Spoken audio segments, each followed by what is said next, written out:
We're back with more Call to the Booth. That's Harrison Sanford. That's Aqib Talib. Or I'm Harrison Sanford. That's Aqib Talib. That's the way it's supposed to go. And if you are watching and if you're listening, we're about to interview Walter Jones, first ballot Hall of Famer from the Seattle Seahawks. Want to discuss everything that happened this past week, look ahead for the Seahawks. But most importantly, we just want to welcome you and thank you for coming on the show. We've had a Hall of Famer already, but now we got a first ballot Hall of Famer who has a number of accolades that are just wildly impressive, on top of the fact that you're in the media now too. Yeah, man, appreciate it, guys. It's been cool, man. I think the thing about it, just being able to, you can appreciate the stuff that you're doing while you don't appreciate it while you're playing. You kind of appreciate it when you're done playing. So for me now, just enjoying it, man. I think we play this game for the love of it, but still, and again, you enjoy the fact that you get recognized by the community and the stuff that you do and by the fans. Definitely. I was finna get hot at Harrison, a little intro, man. But I guess, look, when you say first ballot Hall of Fame, you don't gotta say 9-time Pro Bowler and 6-7-time All Pro. You can leave all that stuff out if you just say first ballot Hall of Famer, huh? Exactly. Then you can say, don't forget, he forgot one thing. He forgot the NFL Top 100 too. Look, Top 100. Look, all that. Look, you know what I'm saying? So I guess when you say first ballot Hall of Famer, you know he got all that shit. You know what I'm saying? So you already know what time it is. Aqib, I know you had some questions about what you're doing this weekend. Yeah, all right, yeah. So Walt, I got I'm in the booth, baby. You know what I'm saying? I got the Detroit Lions, Washington football team. You know what I'm saying? I'm calling the game on Fox this week, right? Mm-hmm. So what pointers you got for me? I know you be in that media. I know you're doing your thing in that media right now. You know what I'm saying? What you got? You know what? I haven't been asked to do that part of the game. I've been in a booth before. I've done that. And I think it all depends. I think you just have to be able to separate yourself from being a player and kind of like just analyze the game and what you see and be yourself. You know what I'm saying? Right. What you see is what you're going to do. You know, if you're a cornerback, so that's what you're going to be seeing most of the time. You're going to be, you work on what you work on, what you're good at. That's what you're good at. So for me personally, what I taught myself when I started doing this, and I'm not big as you and what I do in the media, but I do a post game show on Sunday night after the game. So right then, now you got people texting you, telling you about players and stuff. And I always say to myself, I would never call for a player job or say a guy shouldn't be playing. I understand this game. I know how tough it is to play. And we all have bad games. And I think I stay in that lane where I'm just analyzing what he's doing. If you have a bad game, I will. But I'm never going to call for a kid job because that's somebody's brother. That's somebody's daddy. That's somebody's husband. I would never want somebody to come up to me and say something like that. So from that standpoint, but just do what you do, man. If you love it and you like it, just do what you do. The only thing I tell you, the worst is like when you're talking, like you have to realize. I think the number one thing I have to learn about a hot mic, you're talking. Sometimes like in breaks, you get to talking about something. So just always tell you to remind yourself of that the mic. As soon as they put it in your shirt, it's hot. Your hot mic. They might tell you it's not hot, but it's always hot. I be doing some little coaching, some little teaching stuff. Jerry Madeline, I don't know if you heard of him, but Jerry be, my TV coach. You know what I'm saying? Shout out to Jerry, man. He be getting me right. But that's my coaching point for the day. I done heard it twice, so that must be some type of sign, man. I better not say no crazy shit. Look, that must be some type of sign because he said it today, man. The mic always hot. Know the mic hot, man. And then you know what I'm saying? My OG come on here. He tell me again. And make me nervous a little bit, for real. I better not say no crazy shit, man. hey, just be yourself, man. All you can do is be yourself and be honest. But I always say, the language is that sometimes that's when we talking and we're having fun, like, sometimes those, my mom always get on me all the time about, hey, every word you just said is a cuss word. I'm like, oh, my bad. I'm just chilling, having a good time. So I have learned that. I've been doing it now for 3 years. So I done got pretty good at, knowing when to turn it on and turn it off. So I get nervous about that sometimes. Because a lot of times once you go to commercial, you might be talking about something and then you be like, sometimes you forget you got the mic on. You might say, man, that guy was crap, man. Did you see that play? But you can't say that because as soon as you say it, it'll be all on ESPN. It's going to be on Instagram. Look, it's going to be on Instagram quick. Twitter, all that. You well known. Like I told my son I was doing. He's like, really? He says, chain snatcher? I said, yeah, he got a name. So it's just, you have to be careful with that. But still, they wouldn't hire you if they didn't want your personality, man. So keep that and bring that to the game. For sure. One thing that one of my mentors told me, he said, act like you're speaking to your friends, but that your grandma is still watching from a distance. Yeah, so that kind of gets it there. But you referenced this, Walter. There's guys or there's people who watch and observe the game who haven't really played the game. And so I'm going to give you one of those people's opinions. One of those being mine, or at least I'm crowdsourcing at least. Okay. A lot of people thought that with the Seahawks getting Jamal Adams this offseason, that the defense, the secondary, would be a lot better. Getting Carlos Dunlap potentially will help the pass rush. We could then help out the secondary more. But let's face it, they've been really bad this year. And from the secondary standpoint, we saw what Josh Allen did. Does that influence Super Bowl hopes or Super Bowl predictions potentially for the Seahawks team? And can you see it getting better? And if so, how? I tell people all the time, this is Russell's team. I think this team going to go far as Russell take them. I think everybody sees that. I think this defense is going to get better with time. I think it's going to take, this has been a strange offseason for everybody. So, and I think you kind of see that the defense, that just shows the work that a defense have to put in. You're bringing in new guys too, so you're not having the same defense. This thing about Russell still got his same receivers. He's not teaching new receivers, so that game is easy. And you see everybody, that's what they want to do. They want to pass the ball. So with that, you have to be wary that defense, we still bringing in bodies. Jamal missed a couple of games, so now he's still learning. He's still trying to put his mark on this defense. So it's not about, is he running the right defense? He's putting his mark, who he is as a player. So now everybody's out there trying to compete. And that's what Pete always preach about, competing. But a lot of time when you start competing and you start having guys around you that are top notch, now you're trying to go out your element of what you want to do. Like, okay, you're supposed to stay here, but you see it, think you're seeing something happening, but you got to read your keys and play defense. I think a lot, and I can't play defense because you guys have to read so much stuff going on and be able to do, I tell people all the time, like people say, oh, what about the left tackle? I can talk about cornerbacks. I think I heard someone say this. A cornerback had to do the same thing the receiver done, but he got to do it just as fast running backwards. I don't know how that's done. Right. That's just something I don't understand, but I think this defense is going to figure it out. I think you're going to hear the media is on them already, but you look at the record, you feel good where you're at as a record. So all you can do is take the positive out of these bad games and try to fix your corrections, and you continue to play football and see what happens in the end. So, but Russell is having a great year. And I think, Russell understands that. He's the highest paid player on this team. So I think he wants that pressure on his shoulder. So you put it on there and you give him the football and take us to the promised land.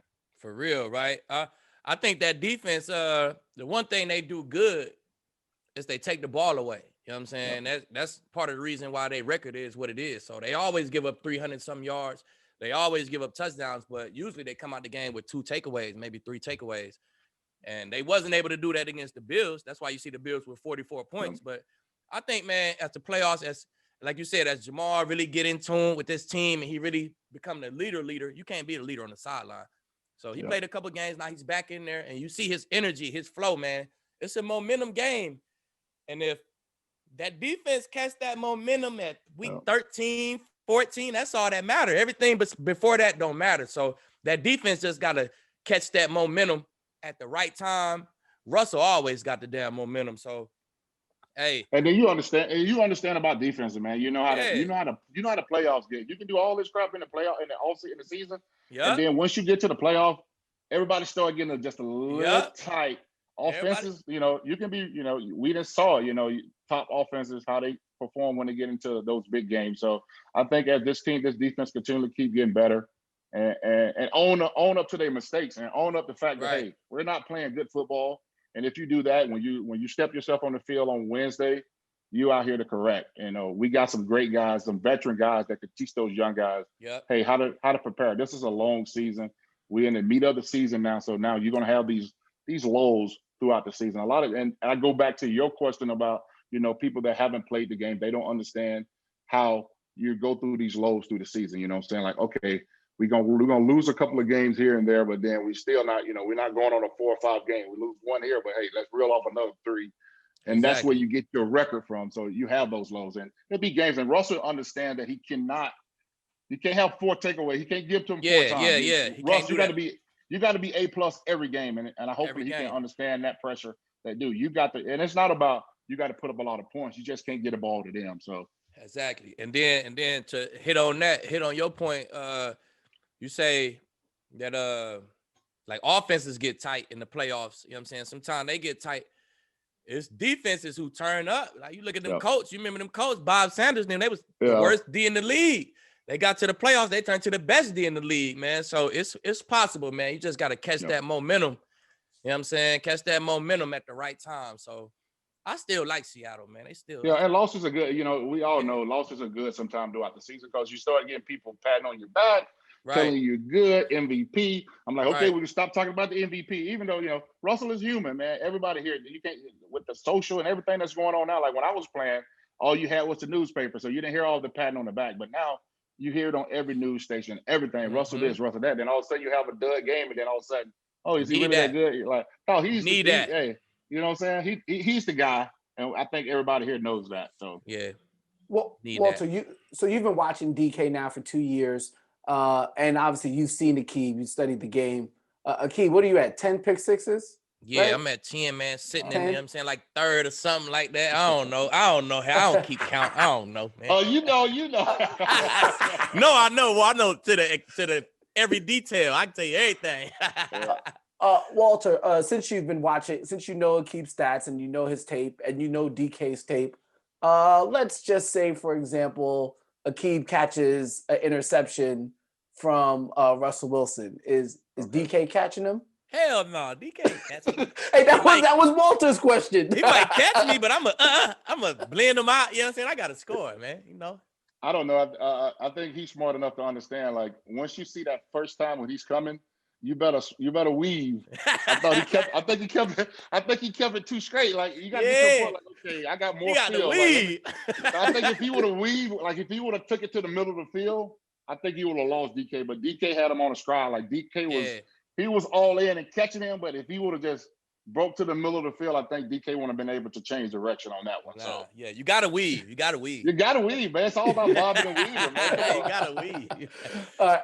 We got a big time matchup this Sunday. The Rams taking on the Seahawks, NFC West matchup. Tough division, especially with the Cardinals playing the way they're playing. 49ers could be up there too if they didn't have so many injuries. You've seen this matchup in the past.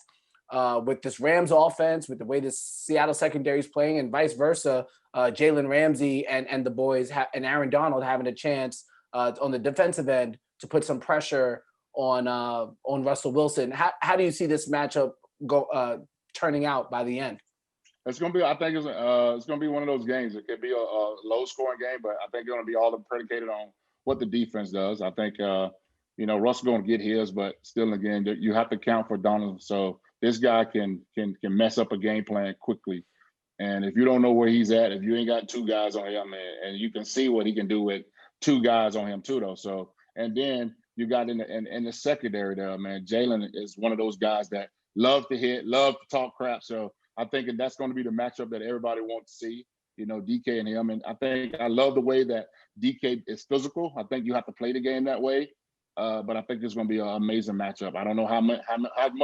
I don't know if he's going to follow him or not, but I think it's going to be great to see. But it's a division game, so you can't put a number on the game, how the game's going to turn out, because these games are not.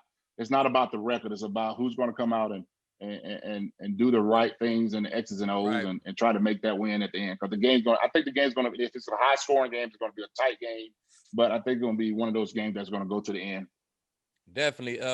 It's crazy. I was involved in this game for my last 2 years, and no matter how much we know them or they know Sean McVay's offense, it still seemed like the score always in the 30s, right? You know what I'm saying? It's just crazy, man. This one of the best rivalries, man, in the NFL right now, if you ask me, man. Them Rams and Seattle games go down for real. So it's coming there, man. I think Arizona's right there in the hunt right now. Yeah. Because I think that kid is almost like a mirror image of Russell Wilson. Yeah. Maybe a little faster. But that's just because he got young legs, Russell that's going it. in 9 years. He just got young legs, but I think, with the Rams, that they was the last one to be the host in the Super Bowl, so these guys are still hungry, and Seattle is doing the things that they're doing. So these guys definitely want to come in here and kind of show that we still got the hunt. So should be a good game, like you say. Yeah. We know everything they want to do. It's just a matter of who's going to make the right decision in that fourth quarter. I like how Walt say that we know everything they want to do. Yeah, it's in their blood, baby. That's all he played for. I wish I played for one team, but really I don't, because I like my NFL experience. I like going to Denver, you know what I'm saying, and living in LA, you know what I'm saying, then living in Tampa. I enjoy all my different NFL experiences, man. But if I could write my story at the beginning, I probably would say, like, man, I'm gonna get drafted by this team and play for them my entire career, man. Yeah, I think so. I think I wish I would have been able to test the market just to see. You know, you kind of want to see what your worth is, and could you do it somewhere else? I think, like you said, you get a chance to live in different cities. You know, I love Seattle. I've been here for like 20 some years now, so I love Seattle. But still, and again, you know, you still want to get that chance to be wanted too. No matter how good you are, you still want to be wanted. You know, and then the thing about you is the fact that you went somewhere where you made something happen too. You know, you was part of that. You know what I'm saying? So I think with everybody want to be part of something. Like I was the missing piece that got that thing, you know, to get that chip. So I think that's pretty cool too, though. So congrats on that, man. Winning that Super Bowl, man. So that's pretty awesome. Appreciate Walter, spending your career with the Seahawks, obviously now you have your jersey retired by them. You've protected you protected quarterbacks before, but this new age of quarterback, the Kyler Murrays, the Russell Wilsons of the world, the Lamar Jacksons, I assumed it would have made you a different type of offensive lineman just because of how they are. Can you, as you look at how the quarterback position has evolved, how would that impact the way that you would have performed, or the way you would have trained, or the way you would have prepared to be as successful as you were on the field?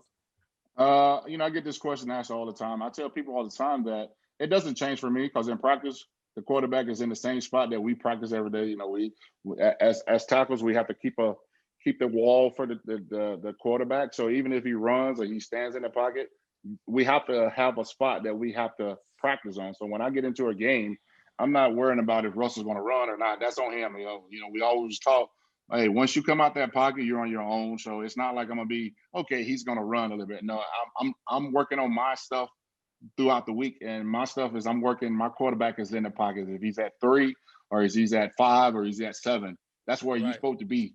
If you do anything outside of that, you're on your own. So are you. I was taught that, we was taught that a long time ago. So for me personally, it won't change who I am or how I play the game, because at practice, that's the way we practice. We do one-on-ones. We don't practice one-on-one where the quarterback is running all around. The quarterback or the coach is standing in a spot, and that's how we protect. So it won't change for me if I had a running quarterback, because he makes my job look better. Because if I give up something, he's gonna get, you know, he can get out a lot more quicker than a guy that can stand in the pocket. Exactly. I think that's part of what make those guys special too, man. They learn to, you know what I'm saying, they know their offensive line. They know, all right, this guy come right here, I always can step up right here. Or, you know what I'm saying, they learn their offensive line, man. So they know how to move. They know what to expect, man. So I think that's part of what make Kyler Murray and Russell Wilson and Lamar and Deshaun, that's part of what make them guys special, man. They know the guys around them, and they know what to do. They know how to escape. And I have quarterbacks always tell me anyway, even if a guy's good, they always used to tell me, I can do better if you stay in front of them, you know, because now I can avoid, if you keep yourself in between the quarterback and the defensive guy, then the quarterback can see that. A lot of times, if you let them whiff, it's a wrap. But if you just try to stay in front of guys, the quarterback can kind of move around and kind of figure out how to avoid that stuff. So you just try to stay in front of your guy and let the quarterback read that. Yeah. Two more questions for you, Walter, before we let you go. Aqib obviously played with him, and obviously you were very talented at the position.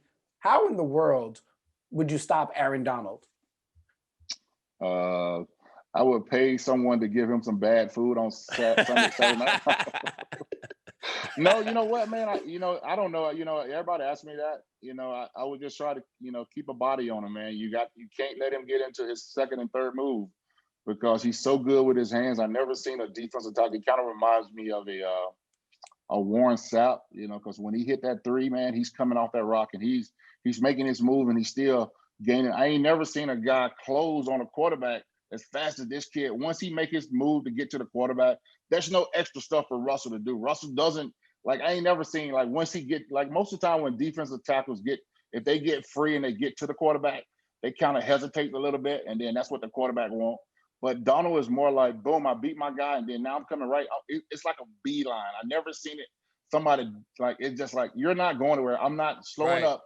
I'm coming at a beeline and doing this like, boom, I'm stopping you. So for me personally, if I had to go against him, I'm gonna keep my body on him. I'm not gonna give him space. So I want to put my weight on him and stuff. So that's what I would do if I had to go against him. But I'm glad that he stays inside, so I don't have to worry about him that much. But I have saw him come out there on that DN spot every once in a while. But I would just try to slow him down, just try to make him work for everything he wants. But he's gonna get his, man, and you have to understand that he's gonna get his. But you have to make him work and make him feel you too. So that's what I would do. Aqib, real quick, and this is our last question, Walter. Aqib, okay. I know you're very keen on all of your stats. Yeah. Super Bowl 50. How many penalties did you have in the first half? 2. No, Paul, our producer, says it was 3. I looked up and saw something that said it was 3. I had 2 personal fouls. Personal fouls. I had 2 personal fouls. There we go. Because I was tempo setting in there, Walt. I'm like, all right, look, we tempo setting right here. You know what I'm saying? Buddy already got the first down, right? I'm going to slam him on his head just so my guys could know, like, we ain't worried about it. You know what I'm saying? What else I had, Paul? I had 2 personal fouls. What else? I had a PI? I ain't had no PI. I didn't get the exact specifics, but. Hey, you was like my son. My son used to be like that when he used to play high school ball.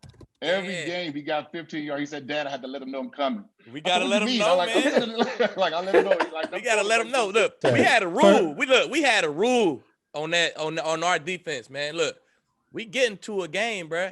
Between Malik Jackson, Danny Trevathan, Darian Stewart, TJ Ward, and myself. We gotta have 2 by the end of the day. You know what I'm saying? We gotta have 2 little just statement plays, you know what I'm saying?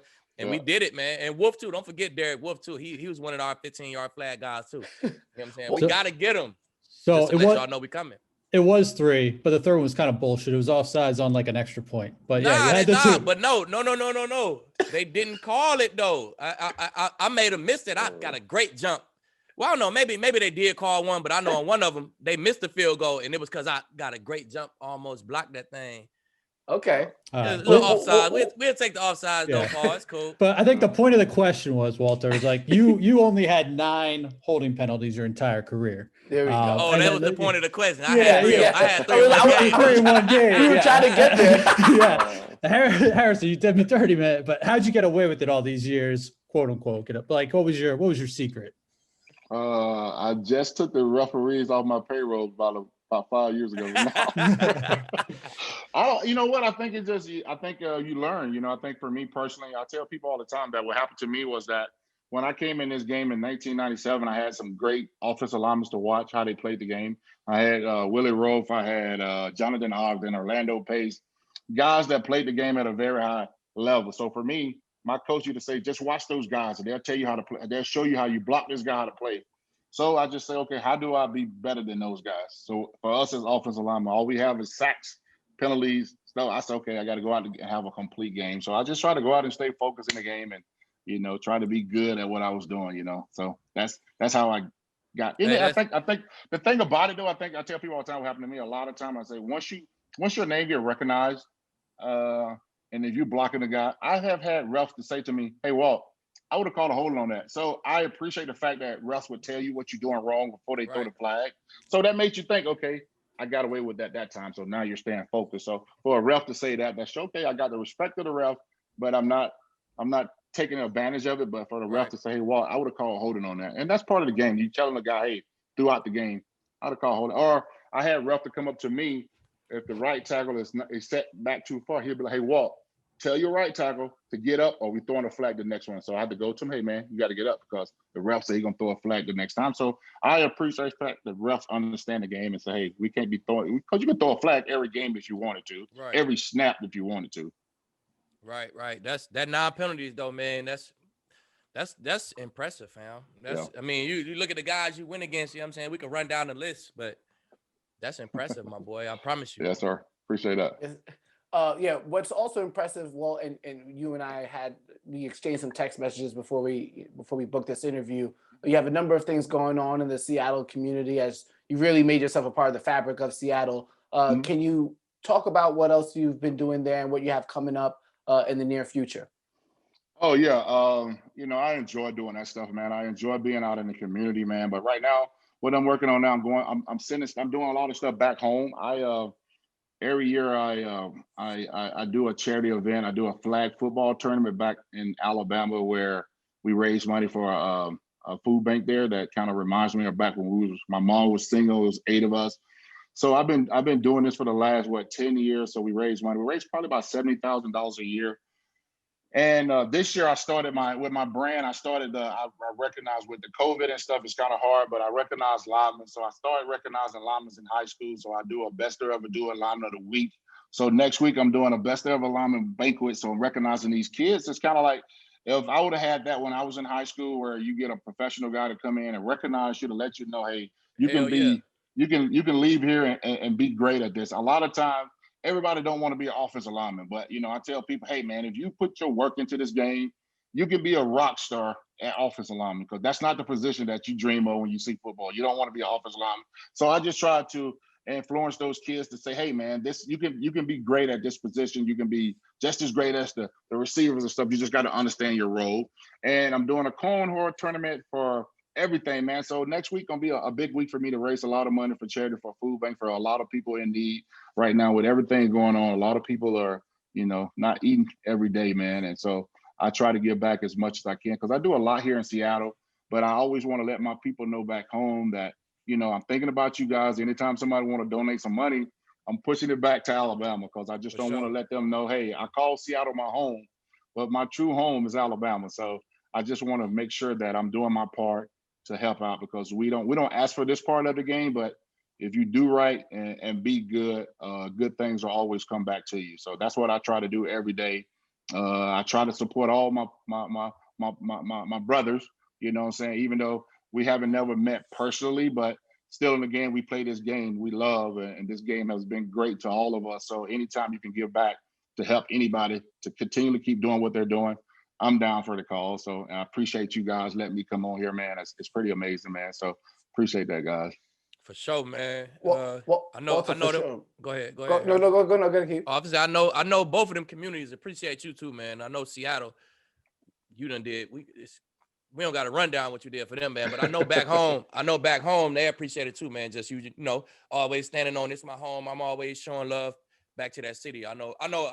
Where I'm from, they love it. They love it, man. They love when I come home and I do stuff like that, man. So that's always appreciated. So Walter, I said I was gonna let you go, but I lied. I got one more for you.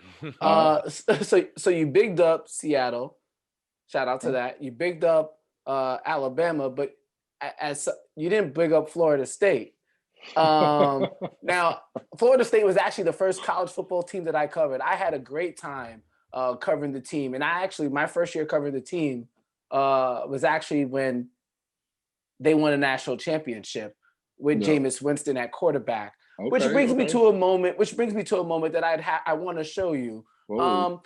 After this past weekend, I don't know if you saw Jameis Winston did his famous Eat the W celebration on the Fox cameras when Drew Brees was doing his post-game interview. And also then he was seen in the locker room doing it as well. So I just want to show you what Aqib's thoughts were on it real quick. Paul, could you rewind that real quick? You trying to eat a W with me? I see it right now. I thought something was going on. There you go. I'm like, what's going on? There you go. Let's eat a W with me, baby. Let's eat a W, baby. Hey, Harrison, if you're trying to eat a W with me, you better check out my fantasy team, man. You better check out my DFS, all that. If you try, hey, that was the worst pregame speech I ever heard. hey, wait. We got to roll a tape and show Deshaun looking at his face. Hey, we got to roll a tape. Hey, if I would have been in that huddle when he gave the Eat the W speech, man, hey, I literally in the Broncos locker room before, I told somebody, hey, fuck all them speeches, bro. That's enough. I really did that shit. If I would have been pregame with Jameis Winston, and he would have talked about eating the W and start licking his fingers, I would have definitely had to stop that shit. I would have to cut that shit out, take over the speech. Man, and let's get to it, Harrison. What we got for today? Yo, I'm crying real tears. Jameis crazy for that. Jameis thought about that shit the night before. Like, all right, I'm gonna just eat the W. Like, hey, that's what you call. Hey, that's a true sounder. That's called. I used to tell you playing the game. You got them guys on the team. You call that. That's called stealing right there. Stealing, boy. That's stealing. You just want to go off the sideline, dude. You don't even go to the camera or nothing. Go to the locker room. Man. You're stealing right now. Oh man, that's funny. Walter, we appreciate your time. Yeah, for sure. I'm looking forward to watching the Seahawks and Rams game, and looking forward to watching some of your coverage. Maybe you never know. We'll end up in Seattle. Who knows what happens? Right. Thank you for your time. Really Hell appreciate it. guys. Keeb, you got anything else? Walt, you already know we appreciate it, man.